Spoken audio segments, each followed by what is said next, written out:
जी प्रणाम। मैं भोला सिंह सुनाम से बोल रहा हूँ। गुरुदेव, आपके चरणों में कोटि कोटि नमन। गुरु जी, मैं आपका बहुत आभारी हूँ। मेरा रोम रोम आपका आभारी है। मेरे को 35 साल हो गए थे गुरुदेव इस में लगे हुए, मगर मेरे को कोई रिजल्ट नहीं मिला था। तो गुरु जी, आपने 7 दिन के अंदर ही वो चीज़ें दिखा दी जो मेरी सोच से बाहर है।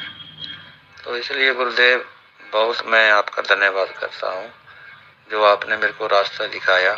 नहीं, 35 साल से इसी प्रकाश के ऊपर ही चल रहा था, इससे आगे कुछ नहीं हो रहा था।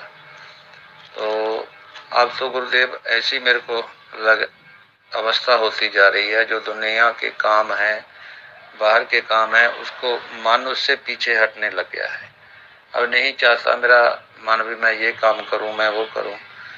मन इस चीज को प्रेरित कर रहा है, अभी बस समाधि में लीन होके बैठ जाओ, छोड़ दो सारा काम, किसी में इंटरेस्ट ही नहीं लग रहा। तो बहुत बहुत धन्यवाद गुरुदेव आपका, कोटि कोटि नमन आपको। प्रणाम आपको। समाधि साधना में साधक ने धन्यवाद दिया और अपने बारे में बताया और अनुभव के बारे में बताया।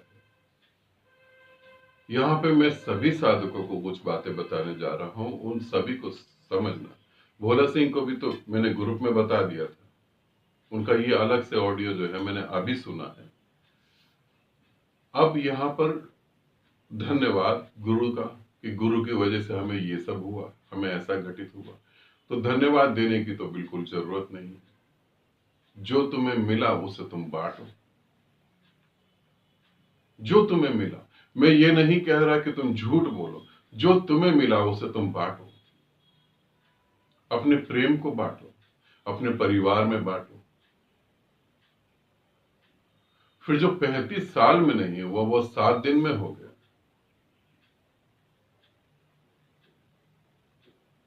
और गजब का हुआ। ऐसा नहीं है कि बस छोटी मोटी बात हो गई, गजब का हुआ कुछ। मगर मैं तुम्हें एक रहस्य की बात बताऊं, जो मैं तुम्हें देना चाहता हूं, जो मैं तुम्हें देने की कोशिश कर रहा हूं और जो तुम्हें मिल रहा है, वो सिर्फ रेत का एक कण है। मैं तुम्हें सागर देने की बात कर रहा हूं, मैं तुम्हें सागर का मालिक बनाने की बात कर रहा हूं। मैं कह रहा हूं तुम ही सागर हो, मैं कह रहा हूं तुम ही परमात्मा हो। मैं नहीं कह रहा कि किसी परमात्मा को हमें फॉलो करना है, तुम ही हो परमात्मा। तो जो तुम्हें मिल रहा है तुम उसे एक रेत का कण समझना, उससे ज्यादा कुछ नहीं समझना। और जो रेत का कण भी तुम्हारे हाथ में आ गया, 35 साल तुम सोचो, आधी जिंदगी। और ऐसे कितने इस समय संसार में लोग भटक रहे होंगे जिनकी अभी हम जिंदगी बचा सकते हैं, जिनके जीवन का हम समय बचा सकते हैं। जब वो मेहनत से पैसा कमाते हैं, घर खरीदते हैं, उनके घरों को हम बचा सकते हैं, उनका मेहनत का पैसा उनके बीवी बच्चों पे, माँ बाप पे खर्च करवा सकते हैं। 35 साल भोला सिंह, इसे समझने की कोशिश करो। अगर यही घटना 35 साल पहले घट जाती तो आज तुम कहां होते। और जैसे भोला सिंह को मैं बोल रहा हूं, ऐसे मैं तुम सभी साधकों को बोल रहा हूं, तुम इसे समझो। तुमने अपना समय बेकार कर दिया, कोई बात नहीं, हो गया, चलो ठीक है। मगर अब ये तो समझो कि दूसरे भाई बहनों का समय तो ना बर्बाद हो। मेरे 2 ही हाथ हैं, लाखों हाथ नहीं। मेरी 2 ही आंखें हैं, एक ही मुंह है मेरा। मगर तुम मेरे हाथ बन सकते हो, तुम मेरी आंखें बन सकते हो, तुम मेरा मुंह बन सकते हो। तुम जब मुझसे मिले, तुम्हें कुछ घटा, तुम कितने खुश हुए। 35 साल के बाद कुछ ऐसा घटित हुआ। तुम जब मुझसे मिले तो तुम्हें ऐसा लगा कि कितने जन्मों की प्यास बुझी। तुम सोचो कितने और लोग प्यासे तड़प रहे होंगे, कितने और लोग ठगों के पास जा रहे होंगे, कैसे कैसे यहां ठग बैठे हुए हैं।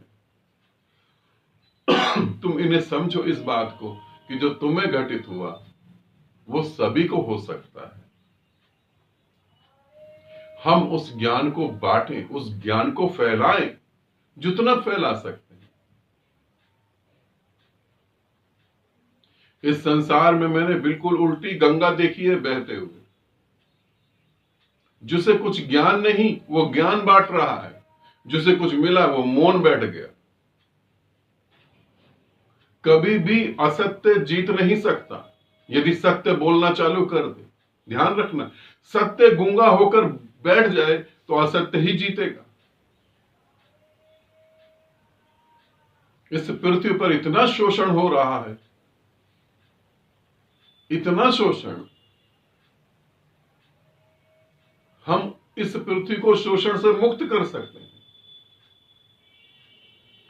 हम कहीं आकाश में स्वर्ग नहीं ढूंढे, हम इस पृथ्वी पर स्वर्ग बना सकते हैं।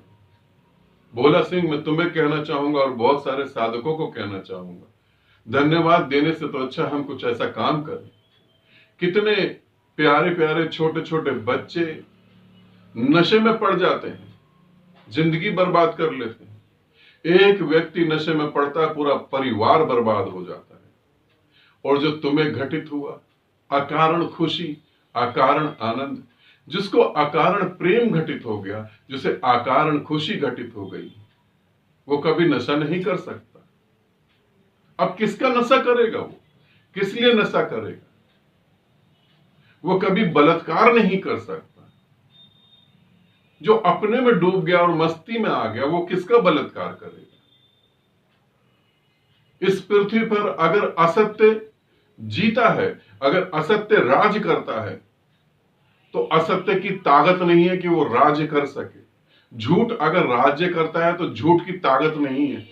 सत्य गूंगा बन के बैठा हुआ है, सत्य नपुंसक बन के बैठा हुआ है। इसी वजह से अस्तित्व में असत्य का झंडा ऊंचा है, और कुछ कारण नहीं। सत्य अगर एक बार जोर की बोल दे,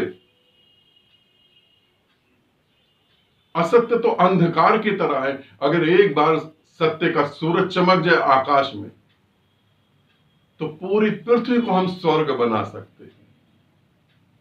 और अभी मैं हूं जो कह रहा हूं तुम्हें। मैं शरीर छोड़ दूंगा, उसके बाद तुम लाख कोशिश कर लो तो भी कुछ नहीं हो पाएगा। इस पूरी पृथ्वी पर एक क्रांति फैलाने की जरूरत है।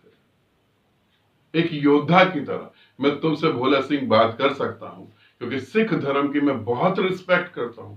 सिख धर्म में ही मैंने ये चीज देखी है कि हृदय कमल के फूल से भी कोमल, मगर दुश्मन की बात हो तो तलवार की धार सूरज से भी ज्यादा चमकती है। एक योद्धा, एक प्रेमी, दोनों एक साथ। हमें जरूरत है सत्य को ऊपर उठाने की, नहीं तो हमारे बच्चे, हमारी बेटियां, हमारी बहुएं, कहने की जरूरत ही नहीं है। जो समाज में हो रहा तुम उसे देख सकते हो। तो जो मेरे साथ जुड़े हैं उनको जो घट रहा है, झूठ नहीं बोलो, जो घट रहा है उसे तुम बांटो, उसे तुम फैलाओ। मैं तुम्हारे साथ हूं, तुम मेरा साथ दो।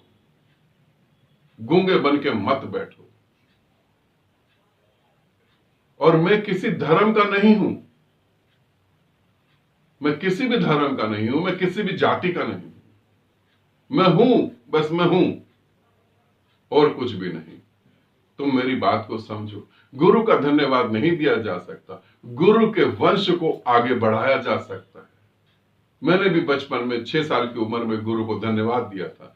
मेरे गुरु ने मेरे सर पे हाथ रखा, उसने कहा धन्यवाद नहीं, ये तो संसारी बातें हैं। मेरे वंश को आगे बढ़ा। यदि तुम मुझसे कुछ मिला है, यदि तुम मेरे में उतर गया है, तो मेरे सागर को बढ़ा दे पूरा। तब मैं समझा धन्यवाद देने का एक ही उपाय है कि हम फैल जाएं, पूरी पृथ्वी प्रकाश से भर जाए। भर सकती है, यदि आप लोग चाहो तो बिल्कुल भर सकती है। आनंदित रहो, सदा खुश रहो। बहुत बहुत प्रेम आप सभी को।